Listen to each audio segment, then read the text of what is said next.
Hi friends, welcome to நான் விரும்பும் சமையல். இன்றைக்கி நம்ம ஹெல்த்தியான உளுந்தன் சோறு தான் இன்றைக்கி செய்ய போகிறோம். எப்படி செய்யலாம்னு சொல்லி பார்க்கலாம் வாங்க. நான் ஒரு 3/4 கப்பு உளுந்து, கருப்பு உளுந்து எடுத்துருக்கிறேன். இப்போ அதை அந்த வாசனை வர்றது வரைக்கும் நம்ம வறுத்து எடுக்கலாம். ஃபஸ்ட் டைம் நம்ம சேனலில் பார்க்குறவங்க சப்ஸ்கிரைப் பண்ணுங்கள், பக்கத்தில் இருக்க பெல் பட்டனையும் கிளிக் பண்ணுங்கள். அப்போ தான் நாங்கள் போடுற எல்லா வீடியோஸும் உங்களுக்கு நோட்டிஃபிகேஷன் வரும். இப்போ இது நல்ல வாசனை வந்த உடனே நம்ம வேறு ஒரு பாத்திரத்தில் ட்ரான்ஸ்ஃபர் பண்ணிடலாம். இப்போ இது கூடவே 1/4 கப்பு நான் அரிசி எடுக்கிறேன். நான் பெரிய அரிசியாக எடுத்திருக்கேன், சிவப்பு அரிசி 1/4 கப் எடுத்துருக்கிறேன். இப்போ உளுந்தும் அரிசியுமாக எனக்கு 2 கப் ஆச்சுது. இப்போ இதை தண்ணி விட்டு நல்லா கழுவி எடுத்துடுங்க. ஒரு 2 தண்ணி நல்லா கழுவி எடுத்து விடுங்களாம்.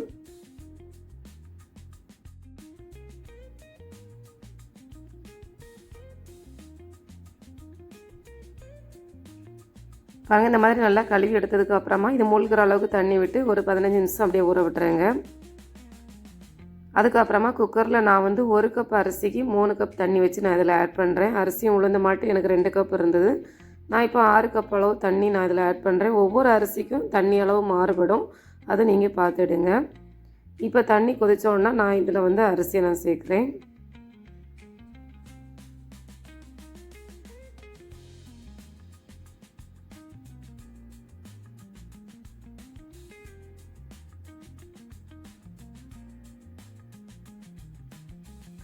இப்போ அரிசியும் உளுந்தும் சேர்த்த உடனே நம்ம எப்படி கலந்து விட்டுடுங்க.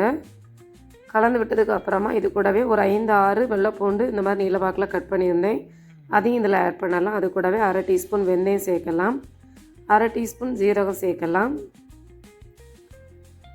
அதுக்கப்புறமா நான் சுக்கை ஒரு சின்ன துண்டு சுக்கை இந்த மாதிரி இடித்து பவுடர் பண்ணி இதில் ஆட் பண்ணுறேன். இப்போ இதெல்லாம் ஒன் டைம் இப்படி கலந்து விட்டுடுங்க. அதுக்கப்புறமா ஒரு 5-6 ஸ்பூன் அளவு தேங்காய் இதில் ஆட் பண்ணலாம். இப்போ தேவையான அளவு உப்பு இதில் ஆட் பண்ணிவிடுங்க. ஆட் பண்ணிட்டு நல்லா கலந்து விட்டுருங்க.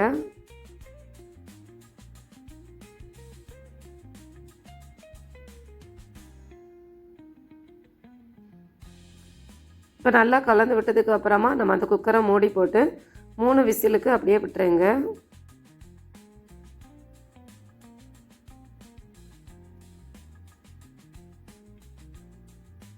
மீடியம் ஃப்ளேமில் வச்சு 3 விசில் வரட்டும்.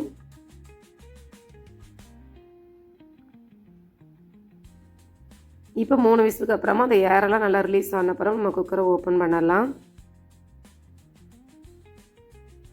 பாருங்கள், சூப்பராக நமக்கு உளுந்தன் சோறு ரெடி ஆகிட்டு. இப்போ நான் அதை கிளறி விடுறேன் பாருங்கள்.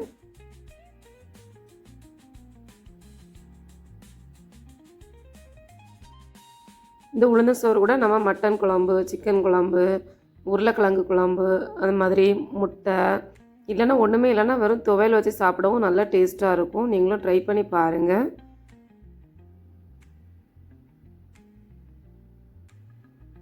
இப்போ இதை இன்னொரு பிளேட்டில் நான் ட்ரான்ஸ்ஃபர் பண்ணுறேன் பாருங்கள்.